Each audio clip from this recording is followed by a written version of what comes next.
রাজনৈতিক দলগুলোর মধ্যে সংস্কারের ব্যাপারে কোনো রকম সংশয় দ্বিধা নেই।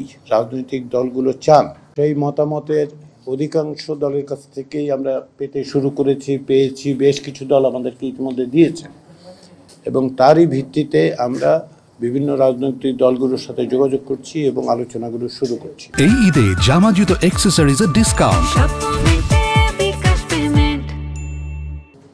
আমাদের এই আলোচনার আজকের থেকে শুরু এবং আগামী কয়েকদিন অর্থাৎ ছুটির আগে পর্যন্ত, আপনারা সকলেই জানেন যে স্বাধীনতা দিবস এবং ঈদ উপলক্ষে ছুটি, বেশ কয়েকদিনের ছুটি থাকবে। তার আগেই আমরা অন্তত পক্ষে 4টি রাজনৈতিক দলের সঙ্গে আলোচনা শেষ করব, কিন্তু এই আলোচনা অব্যাহত থাকবে।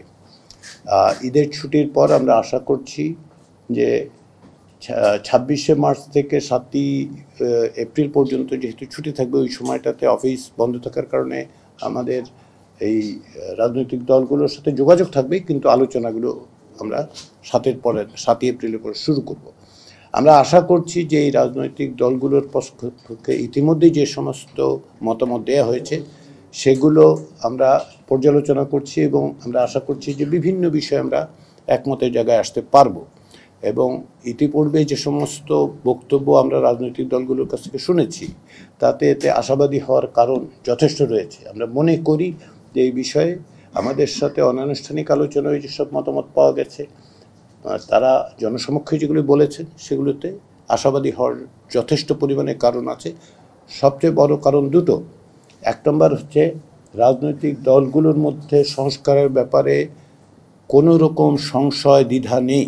রাজনৈতিক দলগুলো চান যে এখনকার যে পরিস্থিতি সেটা থেকে অতিক্রম করার, সেটা থেকে বেরিয়ে আসার পথ হচ্ছে সংস্কার। এটা হচ্ছে এক।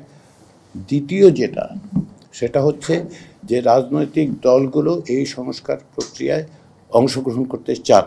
তাদের দিক থেকে কোনোভাবেই কখনোই অসহযোগিতার তো প্রশ্নই ওঠে না। তারা সর্বাত্মক সহযোগিতা করছেন, অব্যাহত রেখেছেন। ফলে এই দুটো কারণে আমি মনে করি যে অগ্রসর হব। কতটা সময় লাগবে অনেকে প্রশ্ন করছেন, সেটা নির্ভর করছে যে আলোচনাটা আমরা কিভাবে অগ্রসর হই।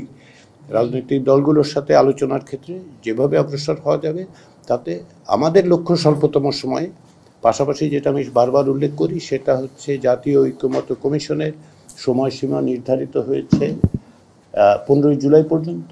আমরা এর মধ্যেই আমাদের কাজ সম্পাদন করতে চাই। আমরা আশা করছি যে তার আগে সেটা সম্ভব হবে এবং সম্ভব হলে সময় সময় আপনারা জানবেন আমরা যথেষ্ট স্বচ্ছতা অবলম্বন করতে দৃঢ় সংকল্প। আপনারা জানবেন কীভাবে আমরা অগ্রসর হচ্ছি। সেক্ষেত্রে আবারও আপনাদের সকলের সহযোগিতা প্রয়োজন। প্রতিদিনই আমরা যে ব্রিফ করব আপনাদের তা কিন্তু নয়, এটা একটু স্পষ্ট করি।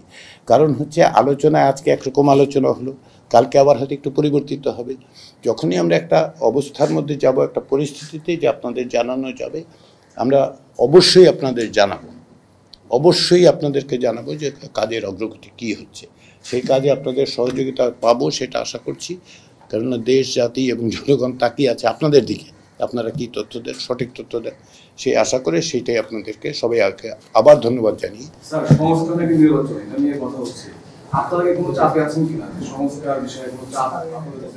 আমাদের উপর কোনো রকম চাপ নেই। আমরা কোনো রকম জাতীয় ঐক্যমত্য কমিশন কোনো রকম চাপের মধ্যে নেই। আমাদের যে দায়িত্ব দেয়া হয়েছে, এবং এক্ষেত্রে স্মরণ করিয়ে দিই যে এই জাতীয় ঐক্যমত্য কমিশনের প্রধান হচ্ছেন প্রধান উপদেষ্টা অধ্যাপক মোহাম্মদ ইউনূস। সেক্ষেত্রে এর উপর চাপের কোনো প্রশ্ন আমি দেখতে পাই না। রাজনৈতিক দলগুলো তাদের অবস্থান বলছেন, অবশ্যই তারা বলবেন, কিন্তু কমিশন হিসেবে আমাদের যে দায়িত্ব, সে দায়িত্ব হচ্ছে যে কমিশনগুলো তৈরি হচ্ছে সংস্কার, তার সুপারিশগুলি তুলে ধরা এবং তারই পরিপ্রেক্ষিতে তাদের সঙ্গে আলোচনা করে এক জায়গায় আসা।